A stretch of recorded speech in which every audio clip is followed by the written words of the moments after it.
Hello students. This is second lecture of the play The White Devil written by John Webster. Till now we have studied that in the first act and scene 1 how the whole plot has been explained very well, and we have come to see that the plot is not a simple one.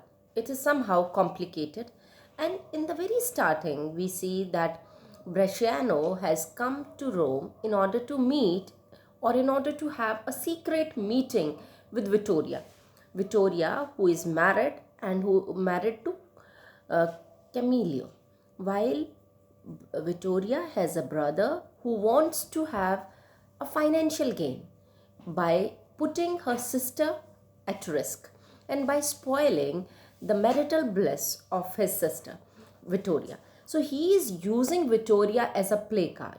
Now, the point is that in the first act and scene 1, we have also read, I am just briefing about the scene, that in that the story proceeds and we see how the mother intervenes when Bresciano is having a secret meeting with Vittoria, and she tells, I'm reading, I will be telling you the important lines also. So, in the first act, we see how the mother wants to protect the garden or the life which she has beautifully created, which she has saved for herself after due care.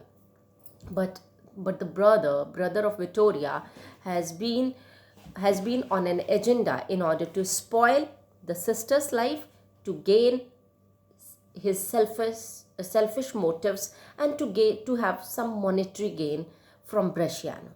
So he is also guiding husband of Vittoria, Camillo, to stay away from Vittoria for some days in order to settle down their disputes. But Camillo is also not a very clever man. Here it is provided to us the information about the characters that Vittoria is also not very clever woman, while her husband Camillo too is very simpleton, and he pays heed to whatever his brother-in-law Flaminio is guiding him. So the point is that whatever plot has been hedged up by Flaminio, brother of Vittoria, is going very successfully. And he has very secretly arranged a meeting between Bresciano and Vittoria. But that has been somehow spoiled because the mother intervenes, and she comes out and she sends a very clear message to Bresciano, to Vittoria, and even to Flaminio by telling all of them that you have spoiled the garden that she has made. And I will be referring to the PDF which is available on internet, and I have already shared it on the group of my class.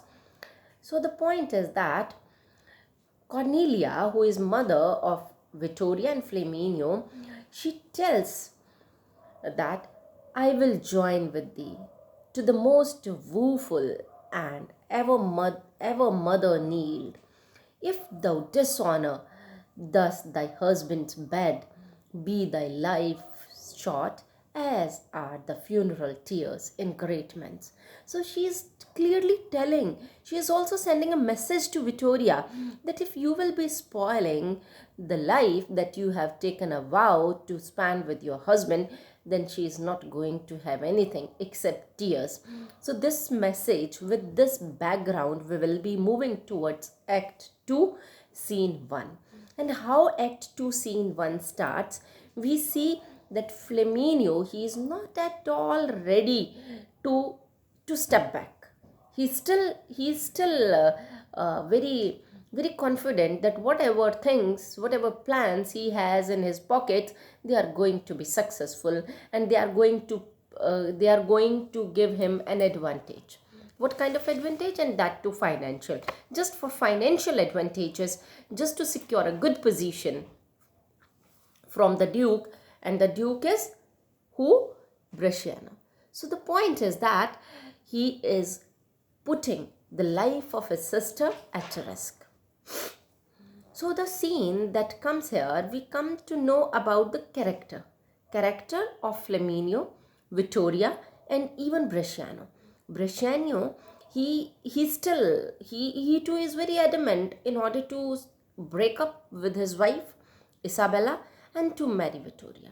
So this is the point. We see how all the things are advancing forward, and how, but there is another play card, there is another character, very strong character, and in contrast to Flaminio, we have Francesco.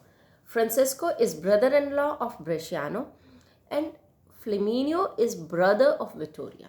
So brother of Vittoria wants that his sister should break the marriage with Camillo and move towards and have marry Bresciano, while the brother-in-law of Bresciano is a very strong man, and he takes vow not to let these people succeed in whatever they are going for. So he has taken a vow to save the life of his sister Isabella, who is actually wife of Bresciano. So but he wants his sister Isabella to confess that whatever Bresciano is doing to his wife Isabella, she should tell him. So the one brother is absolutely against, is absolutely fighting for his selfish motives, while there is another one who is fighting, who wants to protect his sister's life. So a clear contrast has been depicted by John Webster. We should critically think here that what kind of society, actually John Webster, he has been a student of law also, so what kind of society he is going to picture, what kind of society he is going to paint here. This is very important, and very important question is framed most of the times on the characters, or on the society, that what kind of society was there, what kind of values have been existing in that time.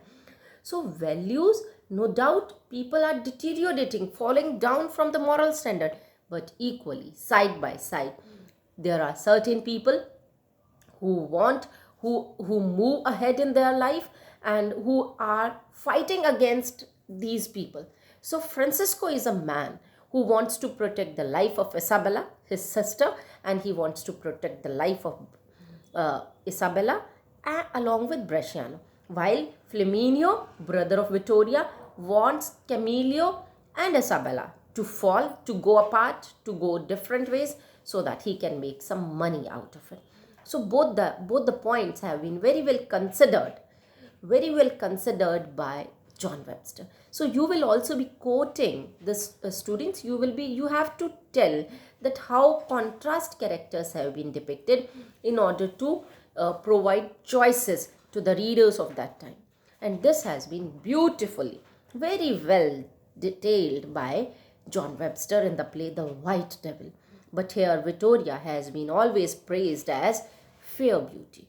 So because of her beauty, Bresciano is attracted towards her.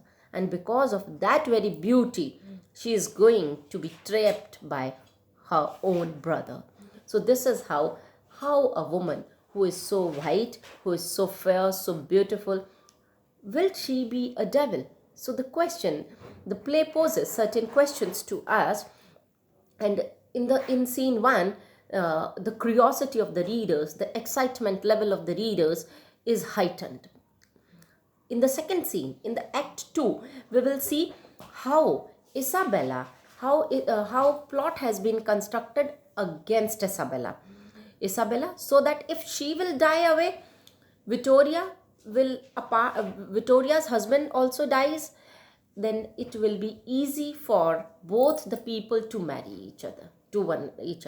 So here we see that there are the people, the cardinals in the court of Bresciano. They think no doubt there are certain issues between husband and wife, Bresciano and Isabella, but with the passage of time they will clear away, and everything will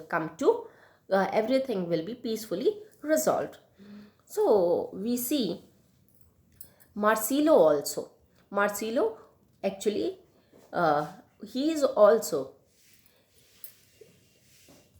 a brother to Vittoria, and he also announces when Bresciano is coming, and there are certain accusations on certain cardinals, and he is on a judgment. This point also has to be considered, that being a law student, being a law graduate, in fact, John Webster very beautifully creates law scenes, or creates certain scenes of court, where he beautifully points out all the arguments and the counter arguments. So this point has to be stressed here. So I will be reading a few lines from the Act 2, Scene 1, where you will see that how things are going to move. And Isabella is there. Isabella, and the dialogue between brother and sister Isabella and Francisco is going on. And Francisco wants to know, surely he is wondrous kind. If I had such a dove house as Camilleo's, I would set fire on it, were it but to destroy the polecats that haunt to it.